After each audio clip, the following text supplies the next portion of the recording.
Okay, so this is my first video on this channel, but I'm already gonna get kind of arrogant because I'm gonna talk about something that I don't like first.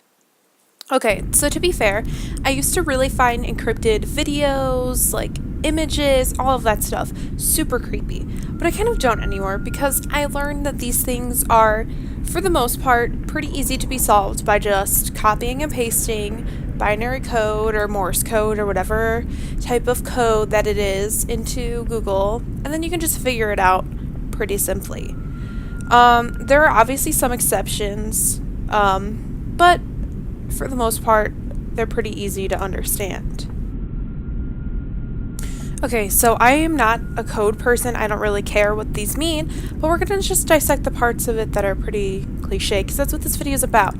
So, pay attention to this little switch that takes place. Oh, scary, right? Just, these things are not made in context. They don't make sense.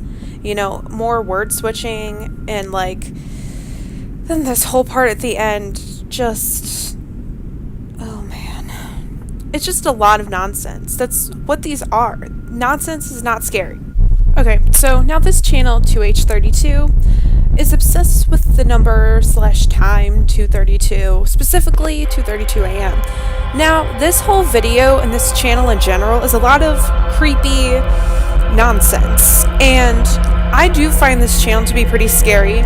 There is some sort of encryption type thing and weird symbolism and a lot of clips that don't make sense, as seen in this video, which is the first video uploaded on the channel, and it is believed to be the channel trailer because it shows a lot of things that appear in the channel's later videos. Now this one part I slowed down because okay, come on, we've all seen a cross before. It's not scary. I mean, just a lot of cliches are used, and then in this next part coming up, the red filter and hands and the woods and blood, you know, it's very simple things, but these videos are very well made, and they're mysterious because there's no talking. It's mostly just terrifying music and imagery, which to some people I'm sure is very, very scary. I personally find this pretty creepy. I don't like creepy faces at all. I can't do it. This part, really ominous. This whole door, later in the channel, there's a weird, long black hand. It's real. It's, oh my god, I don't know.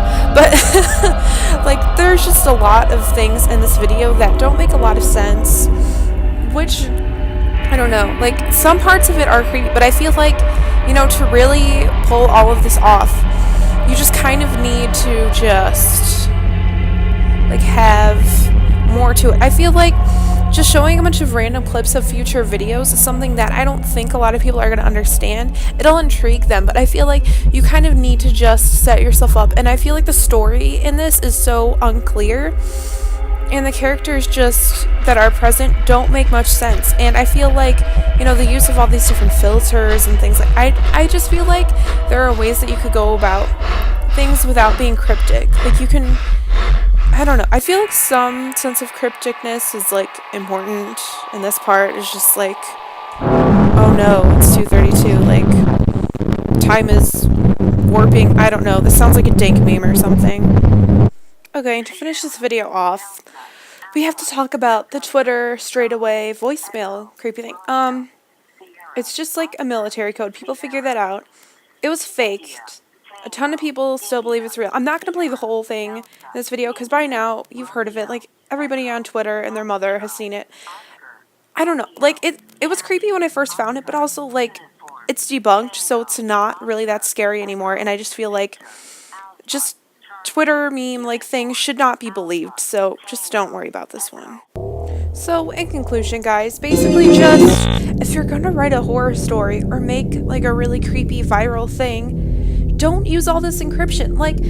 I understand that it's a very easy thing to do, and a lot of people are freaked out by it, but personally it's just become such a big cliche. It's kind of the whole found footage thing. A lot of people don't take that seriously anymore because it's so cliche. I feel this is becoming one of those things, slowly but surely, because a lot of people, that last Twitter thing, a lot of people really freaked out about that one. But just don't be fooled by this stuff. It's really usually not that big of a deal. It's not that deep. It can usually be figured out with a couple Google searches. It's okay. Just